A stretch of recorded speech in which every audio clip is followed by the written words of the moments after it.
السلام علیکم ناظرین، جیسے کہ آپ کو پتہ ہے میں ہوں آپ کا اپنا ضمیر۔ میں آپ کو بتاتا ہوں کرنٹ جابس، جو بھی نئی آنے والی جابس ہوتی ہیں اس کے بارے میں بتاتا ہوں۔ جی ہاں، آج میں آپ کو بتاؤں گا کہ اکبر لغاری جو کہ ایجوکیشن کا سیکریٹری ہے، اس نے آج ایک نیا ویڈیو بیان جاری کیا ہے نئی اپائنٹمنٹ کے بارے میں، جی ایس ٹی اور پی ایس ٹی کے بارے میں۔ آج اس نے اپنی ویڈیو میں بتا دیا ہے کہ بھائی سیلری نئی والوں کی کب آئے گی اور کیوں رکی ہوئی ہے، کیا وجہ ہے، ساری اس ویڈیو میں آپ کو بتائے گا۔ اور میں آپ کو ابھی اس کی ویڈیو چلا کے دکھاؤں گا، آپ اس کی ویڈیو غور سے سنیں۔ جو بھی نئے اپائنٹمنٹ ہوئے ہیں، جی ایس ٹی ہو یا پی ایس ٹی، آپ اس کی ویڈیو سنیں آخر تک، اور یہ ویڈیو دوستوں کو شیئر کریں، سب کو پتہ چلے۔ اس ویڈیو میں بہت کچھ اس نے کلیئر کر کے بتایا ہے اکبر لغاری نے۔ انشاءاللہ آپ کی سیلری جلد ہو جائے گی۔ چلو دیکھتے ہیں اکبر لغاری کی یہ ویڈیو۔ کافی عرصے بعد میں آپ سے لائیو مخاطب ہو رہا ہوں، اور میں دیکھ رہا ہوں کہ کئی دوست مجھ سے تھوڑا ناراض ہیں، خفا ہیں، خصوصاً جو نئے ٹیچرس ہیں جن کو تنخواہیں نہیں ملی ہیں، وہ تو بہت زیادہ ناراض ہیں مجھ سے، اور یہی سمجھ رہے ہیں کہ شاید میں ان کی تنخواہ روک کے بیٹھا ہوں، یا میری وجہ سے کوئی ان کی تنخواہ میں ڈیلے ہو رہی ہے۔ ظاہر ہے ناراضگی ہونی ہے۔ تو سب سے پہلے میں آج کا جو اہم ایشو ہے اس پہ بات کروں گا کہ جو ٹیچرس ہیں ان کو سیلریز نہیں مل رہی۔ یہ نہیں ہے کہ نہیں مل رہی، بہت سارے لوگوں کو مل بھی گئی ہے سیلری۔ اس کا بیک گراؤنڈ یہ ہے کہ جیسے ہی ہماری اپائنٹمنٹ شروع ہوئی تھی تو پی ایس ٹی کا ہمارا یہ ایشو آیا کہ پی ایس ٹی کی جو پوسٹ تھی بجٹ میں، وہ 9 گریڈ کی تھی لاسٹ ایئر کے بجٹ میں، وہ 14 گریڈ کی نہیں انہوں نے رکھی، اور پھر ساتھ ہی اپ گریڈیشن بھی ہونی تھی۔ تو جب فائنانس والوں سے پوچھا تو انہوں نے کہا کہ ہم ایک ساتھ 14 گریڈ میں نہیں رکھ سکتے، کیونکہ بہت سارے لوگ ابھی بھی 9 گریڈ میں ہیں یا 12 گریڈ میں ہیں، تو ان کو 14 گریڈ میں اگر رکھیں گے تو سب کی سیلری آٹومیٹیکلی 14 میں چلی جائے گی۔ یہ کوئی ان کی طرف سے کوئی ٹیکنیکل پرابلم تھا۔ تو پھر انہوں نے کہا کہ ہمیں آپ اسکول وائز بتائیں گے کہ کس اسکول میں کس گریڈ کی تنخواہ دینی ہے۔ یہ بہت بڑا مشکل کام تھا، اور اگر یہ اسی لائن پہ چلتے تو پھر بہت زیادہ دیر ہو جاتی۔ بہرحال اس میں ہائی کورٹ سکھر نے بھی ہماری ہیلپ کی، اور انہوں نے بھی ایک ڈیسیشن دیا۔ پھر ہماری بار بار ملاقاتیں سیکریٹری فائنانس سے ہوئی، اور بالآخر انہوں نے ایک نوٹیفیکیشن نکال کے اس پوسٹ کو 14 گریڈ کا کر دیا۔ اس کے بعد یہ اس کام میں بہت زیادہ تیزی آ گئی ہے۔ پہلے کام یہ بہت سلو تھا، بہت سست تھا۔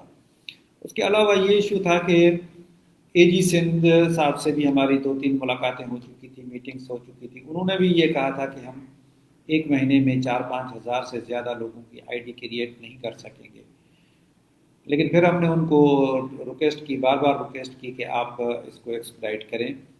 تو پھر اے جی سندھ صاحب جو ہیں، لیاقت صاحب، واز سو کائنڈ انف کہ انہوں نے پھر یہ اس کو سب ہی ڈسٹرکٹ اکاؤنٹس آفیسر کو یہ اختیارات دے دیے کہ وہ اپنی district level per he I D create کریں اور ان کو تنخواہیں دیں۔ تو اس سے یہ بہت بڑا فائدہ ہو گیا، اور جو کام بہت زیادہ سلو تھا، سست تھا، اب اس میں بہت زیادہ تیزی آ گئی ہے۔ اب صورتحال یہ ہے کہ ہم نے 17,000 کے قریب جے ایس ٹیز اپوائنٹ کرنے تھے۔ تو ان 17,000 میں سے تو کچھ 16,000 16,500 جے ایس ٹی اپوائنٹ ہو گئے، اور کچھ تھوڑے ہی 500-700 رہتے ہوں گے جو ڈپرائیوڈ تعلقات ہیں ان میں۔ باقی ہمارے جے ایس ٹی جو ریکوائرڈ تھے، ویکنٹ پوسٹیں تھیں، ان پہ جو جے ایس ٹی تھے وہ اپوائنٹ ہو چکے ہیں۔ اب 16,500 میں سے سمجھیں کہ 16,100 یا اس سے شاید تھوڑا زیادہ ڈیٹا بیس جو ہے وہ جمع ہو چکا ہے اے جی سندھ میں، اور آپ کے جو تعلقہ ایجوکیشن آفیسرس ہیں وہ FO1 فارم ہے وہ بھر کے جمع کرا رہے ہیں، اور ان میں سے بہت سارے لوگوں کی سیلری ہو بھی گئی ہے۔ تو جے ایس ٹی کا جو ایشو میں سمجھتا ہوں کہ یہ تقریباً حل ہو چکا ہے۔ تھوڑے بہت جو رہتے بھی ہیں اگر ان کو تنخواہ نہیں ملی ہوگی تو وہ انشاءاللہ اس مہینے کی جو تنخواہ آئے گی اس میں ان کی تنخواہ ہو جائے گی۔ میں نہیں سمجھتا کہ کوئی جی ایس ٹی رہتا ہوگا۔ پی ایس ٹی کا کیونکہ ابھی ہم نے شروع کیا ہے، تقریباً 1 مہینہ مشکل سے ہوا ہے، اور پی ایس ٹی جو ہے ابھی تک ہم نے کوئی، یہ میں آپ کو ریمائنڈ کروا دوں کہ ہمیں initially 32,000 P S Ts appoint کرنے تھے، جو کہ ہم کر چکے 32,500، اس سے زیادہ پھر خالی پوسٹیں ہو گئی تو وہ بھی کیا۔ ابھی ہم نے کوئی 37,000 کے قریب 36,000 پی ایس ٹی اپوائنٹ کر لیے ہیں۔ ان پی ایس ٹیز میں سے جو جوائننگ ڈیٹا بیس ہمارے پاس آ رہی ہے وہ 27,000 ٹیچرز کی جوائننگ ڈیٹا بیس ہمارے پاس پہنچ چکی ہے۔ جب آپ کی جوائننگ ڈیٹا بیس ہمارے پاس پہنچتی ہے تو اس کے بعد ایچ آر ڈپارٹمنٹ ایک ایک انٹری کو چیک کرتا ہے۔ ایچ آر ڈپارٹمنٹ کو میں نے یہ کہا ہے کہ وہ دن رات کام کریں، اور وہ رات کو دیر تک بھی کام کرتے ہیں، ایک ایک انٹری چیک کرنی ہوتی ہے کہ کہیں کوئی غلطی نہ ہو جائے، پھر بھی کہیں نہ کہیں کوئی غلطی نکل آتی ہے۔ تو اب تک وہ 17,000 جوائننگ ڈیٹا بیس جو ہے وہ اے جی سندھ کو بھیج چکے ہیں۔ 27,000 جوائننگ ڈیٹا بیس ہمارے پاس پی ایس ٹیز کے پہنچ چکے ہیں۔ تو 27,000 میں سے، کیونکہ ڈیلی بیسز ہے، جب ایچ آر ان کو کلیئر کرتا ہے اس کے بعد وہ سیکرٹری کے پاس، میرے پاس آتے ہیں، وہ جوائننگ ڈیٹا بیس سگنیچر کے ہر پیج پہ مجھے سائن کرنی ہوتی ہے، اور یہ بھی بہت بڑا ہیکٹک کام ہوتا ہے۔ آپ کو اندازہ نہیں ہوگا کہ مجھے کتنی دیر تک، رات تک بیٹھ کے یہ سگنیچرز کرنے پڑتے ہیں۔ اس کے بعد وہ اے جی سندھ میں جاتا ہے، تو اے جی سندھ میں 17,000 کا ڈیٹا تو جا چکا ہے۔ 10,000 کا جو ڈیٹا ہے وہ اسکروٹنی کے مرحلے میں ہے، اور وہ ڈیلی 500-700 سے بھی شاید زیادہ وہ ڈیلی اسکروٹنائز کر رہے ہیں۔ تو یہ ہفتے 1.5 ہفتے میں یہ 27,000 تک کا یہ پہنچ جائیں گے جو ڈیٹا جا چکا ہوگا۔ باقی 8-10,000 کے قریب ڈیٹا بیس رہتا ہے جو کہ ابھی ہمارے پاس نہیں پہنچا۔ تو اس میں ہو سکتا ہے کچھ ڈی اوز کی طرف سے لیکسٹی بھی ہو، اور ان کو میں تنبیہ بھی کروں گا اور ان سے پرسنلی بات بھی کروں گا۔ لیکن ایشو یہ بھی ہے کہ کبھی الیکشن آئے تو یہ ہمارے ڈی اوز کی ہی ڈیوٹی تھی، آر او لگے ہوئے تھے، اور ابھی آج کل سینسس ہے تو سینسس میں بھی ان کو سپرویژن کرنی پڑتی ہے، اور وہ کورٹس کے ایشوز ہیں، بہت سارے ایشوز ہیں، ان میں وہ بزی ہیں۔ لیکن بہرحال میں نے ان کو کہا ہے کہ ٹاپ پریارٹی رکھیں، تنخواہ سے زیادہ ٹاپ پریارٹی اور کسی چیز کو نہ دیں۔ تو انہوں نے اس کو پریارٹائز کر لیا ہے، اور تیزی سے سب کو تنخواہ ملے گی۔ اور جو ڈیلے ہوئی ہے وہ کسی کا بھی قصور ہو، چاہے وہ میرے ڈپارٹمنٹ سے کا بھی ہو، اگر فائنانس ڈپارٹمنٹ ہے تو وہ بھی، میرا ڈپارٹمنٹ تو نہیں ہے لیکن سندھ گورنمنٹ کا ہے تو اس کو میں اون کرتا ہوں۔ اے جی سندھ کا بھی اگر کہیں کوئی ڈیلے ہے تو وہ بھی اس کو بھی میں اون کرتا ہوں، اور ان سب کی طرف سے میں معذرت کرتا ہوں، معافی مانگتا ہوں ہمارے سب ٹیچر سے جن کو تنخواہ دیر سے ملی ہے یا دیر سے ملنے والی ہے۔ میں ریئلی ویری سوری، میں ان سے معذرت کرتا ہوں، اور میں یہ وعدہ کرتا ہوں کہ انشاءاللہ تعالی جلد ہی ان کو تنخواہ ملے گی، اور زیادہ عرصہ اب اس میں نہیں لگے گا۔ تو آپ دل جمعی سے اور جس محنت اور لگن سے، جس شوق سے آپ ٹیچر بنے ہیں، اسی شوق اور ذوق سے آپ پڑھائی جاری رکھیں، اور آپ پڑھانا جاری رکھیں۔ آپ کی تنخواہ کا مسئلہ حل ہو جائے گا، اور انشاءاللہ حل ہونے کے بہت قریب ہے۔ جہاں ہم نے بہت سارے مسائل حل کیے ہیں وہاں یہ بھی ہے۔ اب یہ نہ سمجھیں کہ ہم کوئی سکون سے بیٹھے ہوئے ہیں، جتنے جو ٹیچر اپوائنٹ ہوئے ہیں ان کے بھی بہت سارے مسائل ہیں، کورٹس کے ایشوز ہیں، جس کسی کا کوئی ایک آدھ مارک کا کوئی ایشو ہے یا کوئی چھوٹا موٹا تو وہ کورٹ چلے جاتے ہیں، پھر کورٹس میں ہم کھڑے ہوتے ہیں، وہ جواب دیتے ہیں، وہ اس میں ٹائم ضائع ہوتا ہے، وہ اور کچھ نہیں ہے، ٹائم ضائع ہوتا ہے۔ اور وہ ٹائم ظاہر ہے 24 گھنٹے ہیں آپ کے پاس بھی، میرے پاس بھی 24 گھنٹے ہیں، تو اس میں سے ہیومنلی جو پاسبل ہیں 13 گھنٹے 14 گھنٹے ہیومنلی پاسبل جتنا کام کرنا ہوتا ہے وہ ہم کر رہے ہیں، خصوصاً میں کر رہا ہوں اور میرے لوگ بھی کر رہے ہیں۔ تو یہ انشاءاللہ تعالی سیلریز کی طرف سے آپ بے فکر ہو جائیں، اور انشاءاللہ جلدی اپوائنٹمنٹ جو میں نے پہلے آپ کو بتایا کہ ہم اپوائنٹمنٹ تو کر چکے ہیں، جتنی خالی پوسٹیں تھیں وہ ہو چکی ہیں، کوئی ایک آدھ کوئی رہتا ہو، کہیں تھوڑا تھوڑا ہو سکتا ہے کہیں کسی تہلکے میں کوئی چند پوسٹیں ایسی رہ گئی ہوں جو خالی جس پہ نہ ہوئی ہو، تو جائے گی. تو آلموسٹ ہماری جو اپائنٹمنٹ ہے وہ کمپلیٹ ہو چکی ہے. اور ایز پر پالیسی جب اس اپائنٹمنٹ کمپلیٹ ہو جاتی ہے تو پھر ہمیں جو ویٹنگ پیریڈ ہے وہ اناؤنس کرنا ہوتا ہے. تو وہ ویٹنگ پیریڈ کا بھی میں نوٹیفیکیشن نکال چکا ہوں. اب اس نوٹیفیکیشن کے مطابق جنوری یا فیبروری 2025 تک یہ ویٹنگ پیریڈ ہے. اس دوران جو بھی پوسٹ خالی ہوتی جائے گی وہ ویٹنگ والے کو دی جائے گی. لیکن یہاں ایک ویٹنگ پہ جو ویٹنگ کینڈیڈیٹ بیٹھے ہیں मां इहो ॿुधाए छॾियां उन्हनि खे थोरी हिकिड़ी मिसअंडरस्टैंडिंग आहे. उहा मिसअंडरस्टैंडिंग करेक्ट करणु ज़रूरी आहे.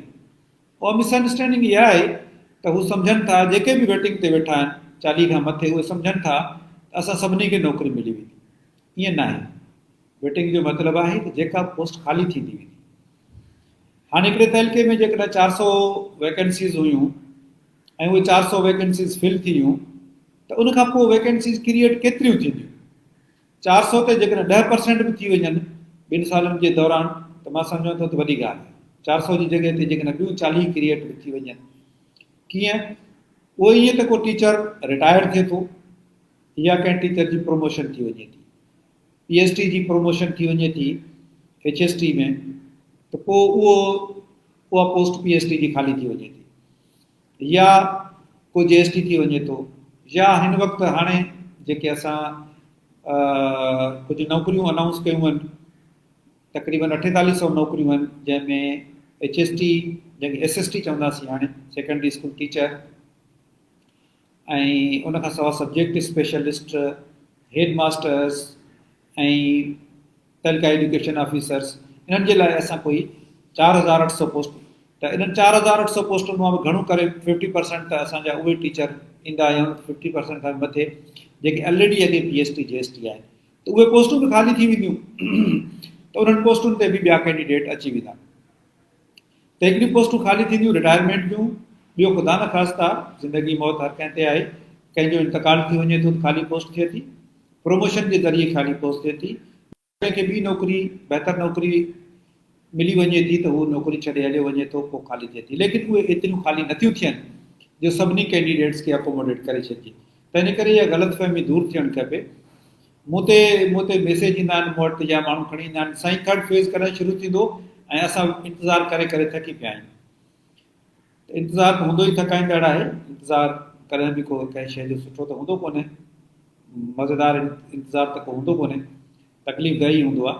इंतज़ारु त हूअं ई तकलीफ़ ॾींदो आहे.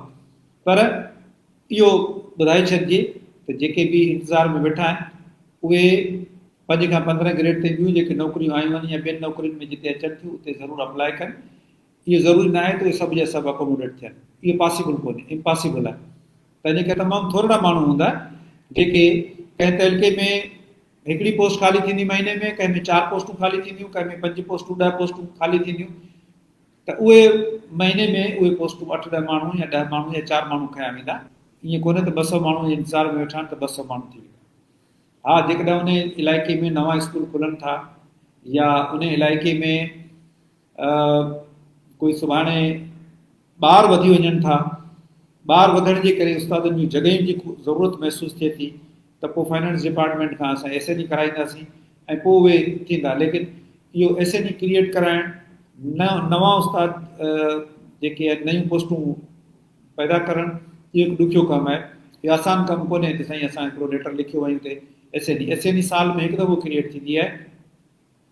जेको हींअर टाइम आहे उन SNE जो, ऐं उन खां पोइ उहा वरी ईंदड़ साल SNE क्रिएट थींदी.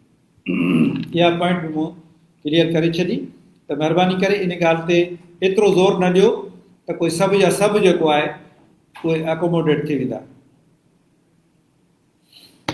जेके वाइबल क्लोज़्ड स्कूल हुआ, उहे वाइबल क्लोज़्ड स्कूल असांखे हिन जे दौरान ओपन करणा हुआ. तक़रीबन असांजा 5 खां 6 हज़ार जे विच में वाइबल क्लोज़्ड स्कूल हुआ, जिन खे शुरू में त 3000 खनि स्कूल खुली विया ऐं बाक़ी स्कूल जेके आहिनि उहे न खुलिया. उन जे लाइ पोइ असां वरी DO साहिबान खे घुरायूं पिया ऐं घुरायो आहे ऐं घुराए ऐं उन्हनि खे जेके स्कूल न खुलिया हुआ पर हुननि छा कयो त DO साहिबान तमामु घणनि उस्तादनि खे शहरी इलाइक़नि में STR खां वधीक रखी छॾियो ऐं ॿाहिराड़ी में जिते 2 उस्तादनि जी ज़रूरत हुई उते 1 उस्ताद ॾिनो ऐं जिते शहर में 3 उस्तादनि जी ज़रूरत हुई उते 6 उस्ताद ॾिना। नतीजे में ॿाहिराड़ी जा केतिरा ई स्कूल या त खुलिया कोन या खुलिया त उन्हनि वटि उस्तादनि जी खोट रही। इहो असांखे क़बूल न आहे। असां उन्हनि खे रेशनलाइज़ करण जे लाइ सिलसिलो शुरू करे चुका आहियूं, जंहिंमें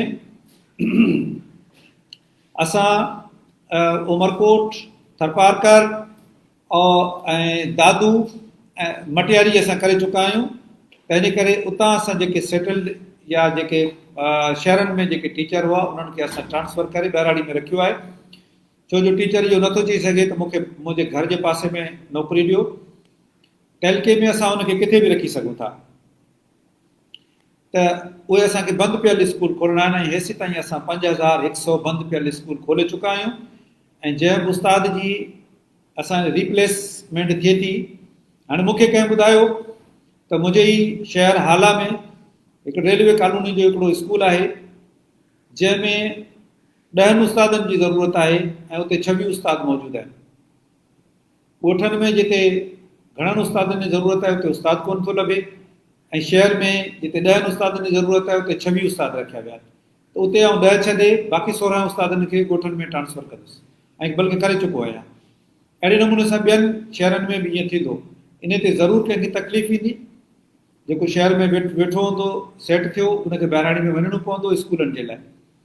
असां अपॉइंटमेंट स्कूलनि खोलण जे लाइ कई आहे, असां कंहिंखे ज़ाती फेवर ॾियण जे लाइ न। मेरिट ते उस्ताद आया आहिनि त उहे पढ़ाईंदा बि ऐं पढ़ाईंदा उते जिते ज़रूरत हूंदी। ईअं न त सभु जा सभु शहरनि में अची गॾु थी वञनि। तंहिंजे करे उन्हनि खे जेका थोरी घणी तकलीफ़ ईंदी उहा तकलीफ़ बर्दाश्त करणी पवंदी ऐं बंदि पियल स्कूल खोलणा पवंदा। ऐं जेकॾहिं के उस्ताद जेके मूंखे इहो इतला बि मिलियो आहे मिलंदा रहनि था त नवां उस्ताद जेके भर्ती थिया आहिनि उहे ग़ाइबनि केतिरनि जॻहियुनि तां, त मूं वटि HR ऑर्डर करे उन्हनि खे उन्हनि जा ऑर्डर कैंसिल बि करे छॾिया आहिनि, उन्हनि जी नौकरियुनि जा ऑर्डर कैंसिल करे छॾिया। इहा कंहिंखे भुल हुजे, ग़लतफ़हमी हुजे त असां नौकरी वठी ऐं वरी पंहिंजी मर्ज़ी सां किथे ॿिए हंधि नौकरी बि कंदासीं या मुल्क खां ॿाहिरि वेंदासीं या असां पुराणी नौकरी जारी रखंदासीं प्राइवेट। इहा ग़लतफ़हमी, इहा भुल दूरि करे छॾी उहे उस्ताद, ऐं उहे उस्ताद टर्मिनेट थी वेंदा, थी चुका आहिनि जेके, ॿिया बि थी वेंदा। SMC फंड्स, हर साल SMC जा फंड्स अचनि था पर उनमें बेशुमार शिकायतूं इहे आहिनि त उहे SMC जा फंड्स या त यूटिलाइज़ नथा थियनि या यूटिलाइज़ थियनि था त उहे स्कूलनि ते ख़र्च नथा थियनि। ॿ ॻाल्हियूं आहिनि। केतिरनि ई स्कूलनि में जॾहिं विज़िट कई आहे मूं त उते ॿुधाईंदा आहिनि त साईं, ऐं पुछंदो आहियां त बाबा ही कुर्सी जेका आहे ही तव्हांजी हिनखे रिपेयर जी ज़रूरत आहे, रिपेयर छो न थी आहे? चवंदा साईं असां वटि SMC जो को फंड कोन आयो। त बाबा SMC जो फंड केॾां वियो? चवंदा साईं उहो अञा बैंक में पियो, असां ड्रा न करायो। छो न करायो आहे? साईं अलाए बसि असां न करायो आहे, डपु थो लॻे असांखे फलाणा माण्हू तंग कनि था। केतिरनि ई उस्तादनि अलाए ख़बर न आहे कहिड़ो ख़ौफ़ आहे जंहिं ख़ौफ़ जे करे हुननि स्कूल उहा SMC ड्रा ई न कई आहे, बैंकुनि में पई आहे। किथे वरी चवनि था बैंक जो मसइलो आहे, बैंक वारा असांखे नथा पैसा ॾियनि। किथे वरी इहो ॿुधण में आयो आहे त ड्रा थिया पैसा पर उहे पैसा स्कूल ते न लॻा, उहे पैसा हले केॾा विया। इहे टई शयूं पॉसिबल आहिनि।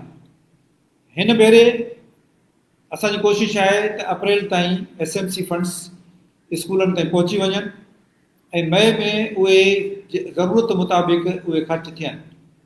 ऐं जेकॾहिं असां क्लीन स्लेट वठंदासीं ऐं को बि हेडमास्टर या हेडमिस्ट्रेस जेकॾहिं SMC फंड्स जारी थियल फंड्स उहे बैंक मां ड्रा कराए स्कूल ते ख़र्च नथा कनि त असां उन्हनि हेडमास्टर्स ऐं हेडमिस्ट्रेस जे ख़िलाफ़ु एक्शन खणंदासीं ऐं उन्हनि ते खे असां पेनलाइज़ कंदासीं। तंहिंजे करे महिरबानी करे उन एक्शन खां बचनि ऐं SMC फंड्स स्कूल ते ड्रा बि कराइनि ऐं यूटिलाइज़ बि कनि।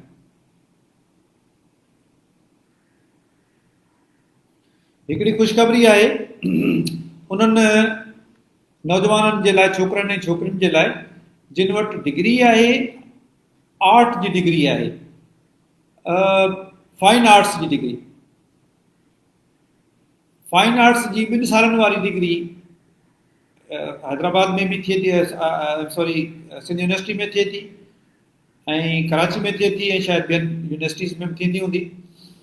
कंहिं बि सरकारी या प्राइवेट यूनिवर्सिटी मां जंहिंजी बि डिग्री आहे फाइन आर्ट्स में ऐं उन ताज़ो IBA पास, IBA में जेके हाणे टेस्टूं थियूं आहिनि उन में पास कयो आहे, यानी 40 मार्कूं खणी पास थिया आहिनि, त उन्हनि जे लाइ ख़ुशख़बरी आहे त असां 750 उस्तादनि जूं पोस्टूं अनाउंस कयूं आहिनि आर्ट टीचर जूं। उन्हनि वटि 2 क्वालिफिकेशन्स हुजनि, हिकिड़ो त ग्रेजुएशन जी डिग्री हुजे 2 सालनि जी, 2 साल खां मथे हुजे त भले हुजे, न त मिनिमम 2 साल, ऐं घटि में घटि 40 मार्कूं हुन जूं हुजनि। IBA में जेका 5 खां 15 ग्रेड जी पोस्ट थी आहे, इहा एड अख़बार में अॼु मूं मोकिली आहे, शायदि सुभाणे या 1-2 ॾींहंनि जे अंदरि अख़बार में अची वेंदी। डिस्ट्रिक्ट वाइज़ मुख़्तलिफ़ पोस्टूं आहिनि, कंहिं ज़िले में 10 पोस्टूं आहिनि, कंहिं में 20 आहिनि, कंहिं में 30 आहिनि। जेतिरा हाई स्कूल आहिनि उन हाई स्कूल जे हिसाब सां असां पोस्टूं उते विरायूं आहिनि। कंहिं ज़िले में घणा हाई स्कूल आहिनि, मिसाल खैरपुर में त उते उनखे वधीक पोस्टूं ॾिनियूं आहिनि, सिजावल में घटि हाई स्कूल आहिनि त उते घटि पोस्टूं रखियूं आहिनि, डिस्ट्रिक्ट वेस्ट कराची में घटि पोस्टूं आहिनि, सेंट्रल में वधीक आहिनि। अहिड़े नमूने सां 750 पोस्टूं असां डिस्ट्रीब्यूट कयूं आहिनि। उहे 750 पोस्टूं तव्हांखे इन जे लाइ आहिनि आर्ट टीचर्स जे लाइ। जंहिं जेके बि पास आहिनि उहे फौरी तौर ते अप्लाई कनि, ऐं अप्लाई करण खां पोइ असां उन्हनि खे कोशिशि कंदासीं त जल्द खां जल्द अपॉइंटमेंट ऑर्डर्स ॾियूं। इंटरनीज़ जी सैलरी जो मसइलो तक़रीबन हल थी चुको आहे। इहो बि हिकु तमामु अरसे खां मसइलो पेंडिंग में पियल हो, उहो मसइलो हल थी चुको आहे ऐं जिन उस्तादनि खे पघारूं न मिलियूं आहिनि उन्हनि खे इंशाअल्लाह जल्द खां जल्द पघारूं मिली वेंदियूं। प्राइमरी उस्तादनि जेके सीनियर प्राइमरी उस्ताद आहिनि उन्हनि जी अपग्रेडेशन जो मरहलो काफ़ी अरसे खां हले पियो।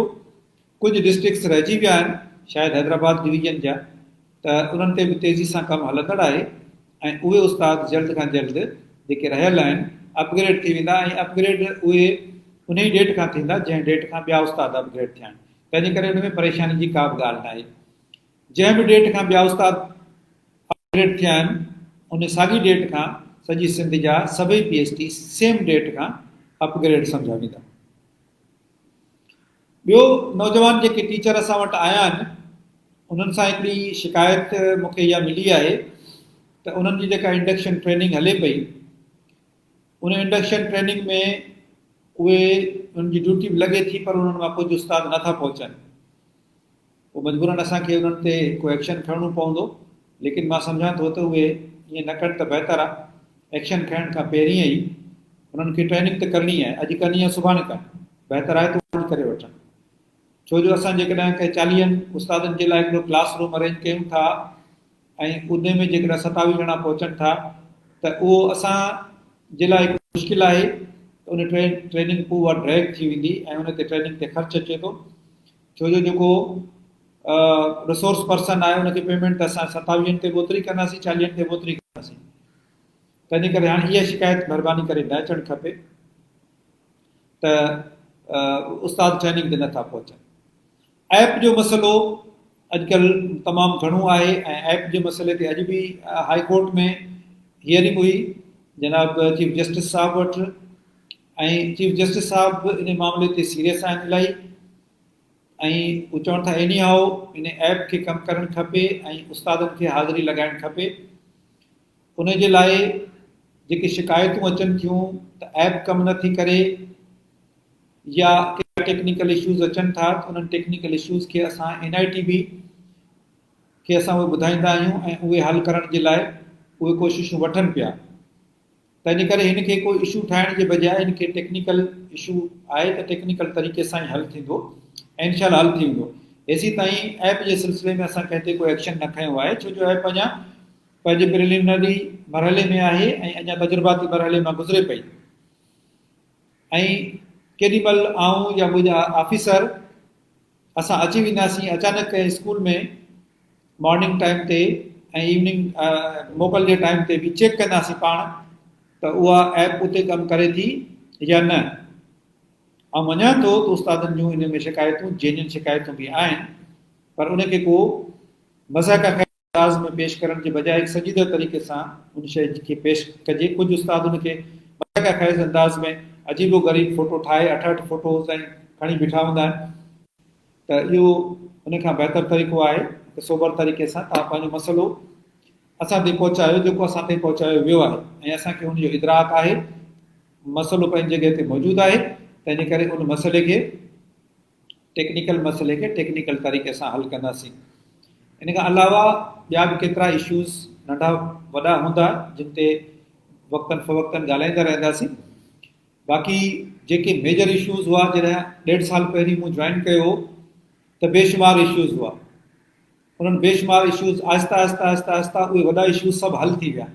हाणे आउं पंहिंजे ऑफिस जे पंहिंजो कमेटी रूम में वेहंदो आहियां ऐं जॾहिं पब्लिक मीटिंग कंदो आहियां, 200 माण्हू अची वञनि था, 200 माण्हुनि मां 190 माण्हू या 195 माण्हू उहे हूंदा आहिनि जेके रुॻो चवंदा आहिनि त मूंखे हितां खां ट्रांसफ़र करे हुते ट्रांसफ़र करे रखो। इहो इनफ़रादी मसइलो आहे, इहो को उस्तादनि जो इज्तिमाही मसइलो कोन्हे। जेके इज्तिमाही मसइला हुआ, कंहिंजे रेगुलराइज़ेशन जा मसइला, ID ओपनिंग जा मसइला, ॿिया मसइला हुआ, उहे सभु आस्ते आस्ते असां हल करे छॾिया।